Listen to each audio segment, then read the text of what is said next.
कशात काय आणि फाटक्यात पाय, हे असं मी का म्हणत आहे ते पुढे समजेलच तुम्हाला. तर त्यापूर्वी दारावरती आलेल्या होत्या त्या माशावाल्या मावशी. तर त्यांच्याकडून हे मासे घेतले. ह्याला काय म्हणतात ते तुम्ही नक्की सांगा, मला ह्यांचं नाव माहित नाही. हे घेतले 100 रुपये वाटा आणि नंतर ह्या ज्या दुसऱ्या आहेत ते घेतले 50 रुपये वाटा. हे एवढे काही टेस्टी नव्हत्या, पण त्या पहिल्या घेतल्या ते खूप यम्मी आणि स्वादिष्ट होत्या. हे घेतलं 150 रुपयाची खरेदी सकाळी सकाळी केली. मावशींचं टोपलं जड असल्या कारणाने त्यांच्या डोईवरती ह्यांनी उचलून द्यायला मदत केली आणि नंतर आम्ही निघालो. हे पहा महाशय, इथे मालक पुसून पुसून परेशान आणि हे वरती जाऊन बसलेले आहेत. नंतर आम्ही निघालो मार्केटमध्ये.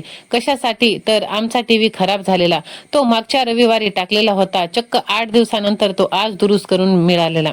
आलो आम्ही शॉपवरती. बाहेरूनच मी ओळखून घेतलं की हा जो स्क्रीन दिसत आहे तो आपल्याच टीव्हीचा आहे.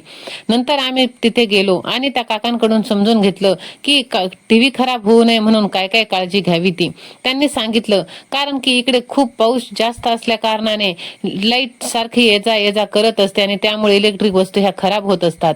नंतर आम्ही परत आलो वापस घरी आल्याच्या नंतर पहा मुलांचा आनंद किती द्विगुणित होत आहे. कारण की चक्क 8 दिवसाच्या नंतरच टीव्ही त्यांना दिसत होता आणि आज त्यांना टीव्ही मनसोक्त पाहिजे होती. त्यात परत आज संडे असल्यामुळे त्यांना पूर्ण दिवस टीव्ही पाहण्यास मिळणार होता.